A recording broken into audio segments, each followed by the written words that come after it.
Bismillahirrahmanirrahim. Assalamualaikum warahmatullahi wabarakatuh. Halo mitra Surada di gelombang radio 89,4 FM. Apa kabarnya? Semoga semua dalam keadaan sehat walafiat ya. Oke, sebelumnya tujuan pembelajaran hari ini nanti diharapkan siswa itu dapat membuat kesimpulan dari materi yang nanti akan Ibu sampaikan, yaitu mengenai bangun ruang sisi lengkung. Kemudian siswa juga dapat menyelesaikan masalah-masalah yang ada di dalam kehidupan sehari-hari yang berkaitan dengan bangun ruang sisi lengkung. Dulu kalian di kelas 8 pernah belajar mengenai bangun ruang sisi datar. Apa saja ya yang termasuk bangun ruang sisi datar? Yaitu balok. Kemudian apa lagi? Kubus, prisma, limas, itu adalah bangun ruang sisi datar. Nah, sekarang di kelas 9 kita akan belajar mengenai bangun ruang sisi lengkung. Bangun ruang sisi lengkung itu merupakan bangun ruang yang mempunyai sisi lengkung, yaitu diantaranya tabung, kerucut, bola. Apa saja ya benda-benda di dalam kehidupan sehari-hari yang bisa dikatakan tabung? Banyak sekali, pasti kalian sudah tahu. Di antaranya semua jenis kaleng itu kebanyakan berbentuk tabung. Misal, bisa kaleng cat, bisa kaleng sarden, bisa juga potongan bambu, kemudian lilin, dan lain sebagainya. Masih banyak lagi. Kemudian kerucut. Apa ya benda-benda dalam kehidupan sehari-hari yang bisa kamu lihat yang berbentuk kerucut? Di antaranya caping patani. Kamu pasti sudah pernah lihat. Caping patani itu berbentuk kerucut loh. Es krim. Ada loh es krim yang berbentuk kerucut. Nanti lanjut, bola. Bola. Siapa sih yang gak kenal tuh bola? Bola itu benda berbentuk bola ya. Bola bekel bisa yang biasa dimainkan dengan anak perempuan itu ya, atau sepak bola dan lain sebagainya. Bangun ruang sisi lengkung yang akan Ibu bahas di sini yaitu hanya mengenai tabung. Tabung adalah suatu bangun ruang 3 dimensi yang mempunyai tutup dan alas yang berbentuk lingkaran. Biasanya lingkaran alas dan tutupnya itu ukurannya sama, kongruen, dan juga memiliki selimut. Selimutnya yang mana? Selimutnya itu bagian yang tengah, unsur-unsur tabung. Apa saja yang termasuk unsur-unsur tabung? Yang pertama yaitu sisi tabung. Jadi si tabung itu memiliki sisi. Apa ya itu sisi? Sisi itu daerah yang membatasi bagian luar dan bagian dalam pada sebuah bangun ruang. 3 sisi diantaranya sisi alas, sisi atas sebagai tutup, dan sisi lengkungnya yang berbentuk persegi panjang. Apalagi ya unsur-unsur tabung, yaitu tinggi tabung.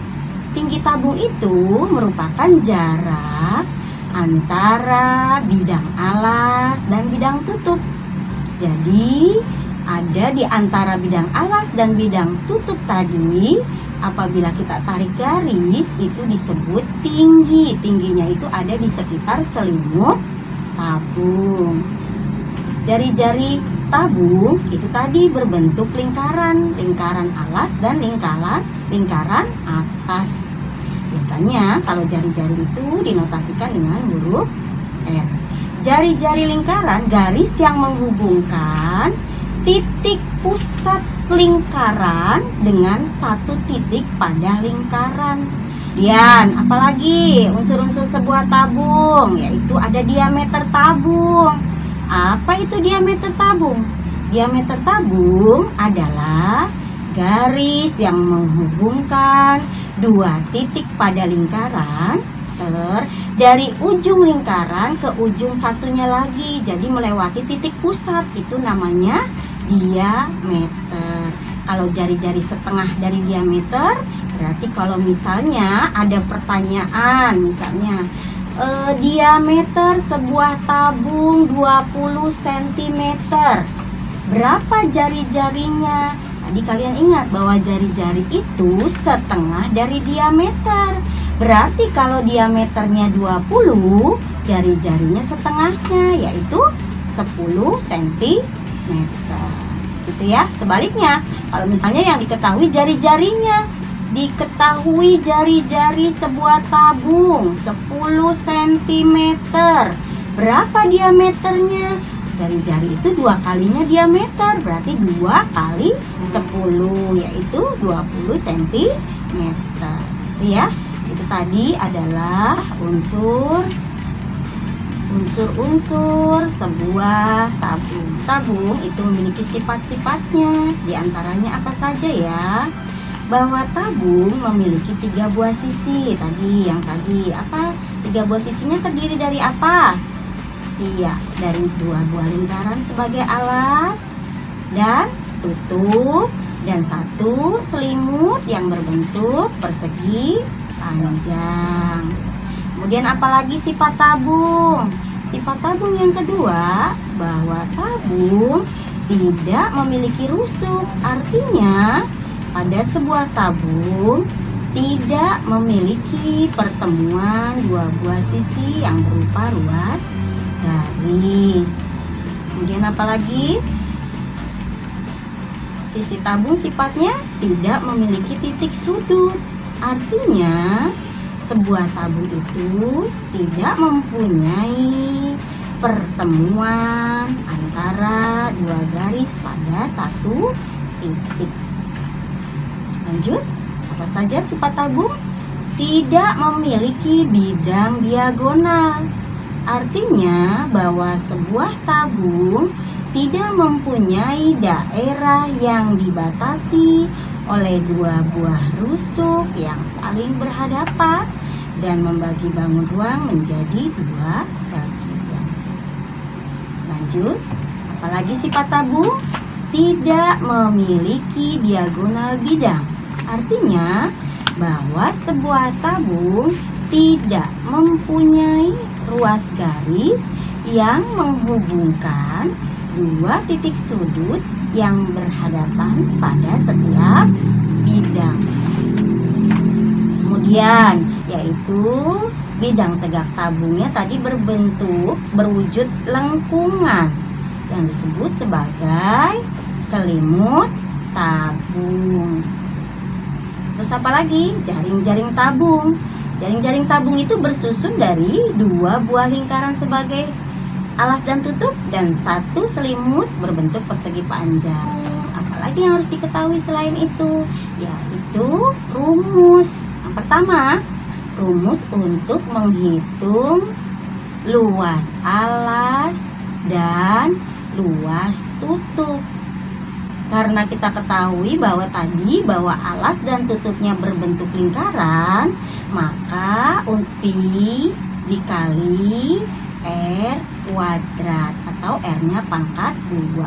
Kemudian satu lagi untuk menghitung volume tabung, yaitu Pi R kuadrat dikali T. Jadi jangan salah kalau misalnya mencari luas satuannya cm persegi, kalau volume mencari volume berarti satuannya gunakan cm kubik. Contoh soal tabung. Kita masuk ke dalam contoh soal tabung. Misal contohnya suatu tabung mempunyai ukuran jari-jari 10 cm serta tingginya 30 cm.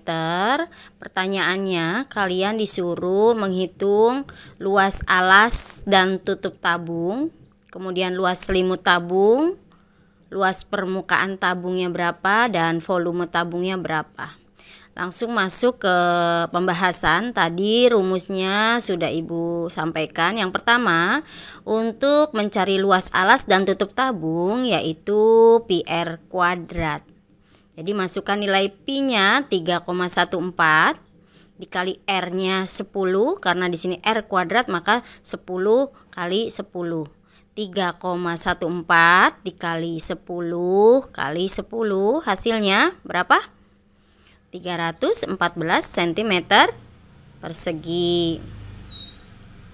Lanjut, mencari luas selimut tabung. Rumus luas selimut tabung yaitu 2 pi R kali T. Masukkan angka 2, kemudian dikali pi-nya 3,14, dikali 10, dikali 30. Kamu kalikan semuanya angka yang ada di situ. Berapa hasilnya? Ya, 1884 cm persegi. Nah, sekarang mencari luas permukaan tabung. Nah, di sini tidak ada keterangan bahwa tabung ini tanpa tutup. Berarti lengkap, luas permukaan tabungnya ada tutupnya berarti ya. Berarti untuk mencari luas permukaan tabung yaitu yang pertama bahwa ada alas, ada selimut, ada tutup. Jadi luas alas ditambah luas selimut ditambah luas tutup, kamu tambahkan semuanya. Nah, nanti berarti hasilnya luas alasnya tadi 314 ditambah luas selimutnya tadi 1884, kemudian luas tutupnya sama dengan luas alas yaitu 314. Kamu tambahkan semuanya, hasilnya 2512 cm persegi. Nah, kalau misalnya kita menggunakan rumus luas permukaan tabung, kita masukkan aja rumus yang tadi Ibu kasih yaitu 2 pi R tambah T. Kalian masukkan angka-angkanya sesuai dengan rumusnya, nanti pasti hasilnya sama yaitu 2512 cm persegi. Lanjut, mencari volume tabung. Untuk menghitung volume tabung yaitu luas alas kali tinggi, karena alasnya berbentuk lingkaran berarti pi R kuadrat, kemudian dikali T. Jadi kita masukkan pi-nya 3,14 dikali R kuadrat kali 10 kali 10 tingginya 30. Kamu kalikan semuanya, hasilnya berapa? Iya. Jadi hasilnya 9420 cm kubik. Satu lagi ya, contohnya ya. Misal contoh yang kedua. Misalnya pada sebuah drum berbentuk tabung yang diketahui itu volumenya 88.704 cm kubik. Kalau tingginya diketahui misalnya 36 cm, tentukan ukuran jari-jarinya berapa. Ini yang ditanya jari-jarinya, bukan volumenya. Volumenya sudah diketahui, suruh menghitung jari-jarinya. Bagaimana cara mencari salah satu yang ada di dalam rumus? Kayak tadi jari-jarinya yang ditanya atau tingginya. Nah, biasanya kan kita kalau yang ditanya volumenya, luasnya, kalian sudah tahu pasti rumusnya. Tapi ini misalnya yang ditanya yang di dalam, bagian dalamnya. Nah, gimana cara menghitungnya? Jadi kalau seperti itu nanti untuk menghitung jari-jarinya, karena yang di sini yang diketahuinya volume, maka kamu cari gunakan dengan menggunakan rumus volume yaitu V sama dengan pi R kuadrat kali T. Berhubung yang di sini yang ditanya jari-jarinya, berarti jari-jarinya kita keluarkan. Berarti R kan di situ tadi rumusnya V sama dengan pi R kuadrat dikali T. Nah, R kuadrat di sini kita keluarkan, R kuadrat sama dengan V dibagi pi dikali T. Nah, jadi kita di sini menghitung jari-jari. Kita masukkan pi-nya berapa tadi? 88.704 dibagi 22/7 dikali 36. Kamu bagi dulu berapa hasilnya nanti. 88.704 dibagi 22/7 dikali 36 hasilnya berapa? Ketemu? Yaitu 784. Nah, berhubung tadi di sini R pangkat 2, sedangkan yang ditanya itu jari-jari, maka untuk menghilangkan R pangkat 2 ini, kuadrat ini, R kuadrat ini kita ubah jadi R sama dengan 784-nya itu kamu akarkan. Jadi R sama dengan akar dari 784. Berapa hasilnya? 28 cm. Gitu ya. Oke. Demikian tadi itu contoh-contoh soal yang berkaitan dengan tabung. Kita sudah mencari volume tabung, kemudian jari-jari tabung, luasnya, selimutnya, kemudian alas dan tutupnya. Itu contoh-contoh pada sebuah tabung. Nanti kamu bisa coba-coba lagi di rumah ya. Dicoba lagi kalian cari soal-soal yang ada di dalam buku paket atau lembar kerja yang ada di rumah, atau soal-soal ujian yang kamu ada di rumah, kamu coba-coba. Demikian pembahasan singkat kali ini yang bisa Ibu sampaikan terkait bangun ruang sisi lengkung yaitu tabung. Semoga pembahasan tadi dapat kalian pahami dan jadikan sebagai bahan belajar kalian di rumah ya. Tetap semangat terus walaupun kita belajarnya si online. Satu lagi sebagai bahan refleksi untuk kalian, cari benda-benda yang berbentuk tabung apa saja, kemudian kalian ukur berapa jari-jarinya, berapa tinggi tabungnya itu, kemudian kamu cari semua rumus-rumus yang sudah Ibu berikan tadi. Kamu cari luas alasnya berapa, luas selimutnya berapa, kemudian luas permukaannya berapa, dan volume tabungnya berapa. Itu aja tugas dari Ibu.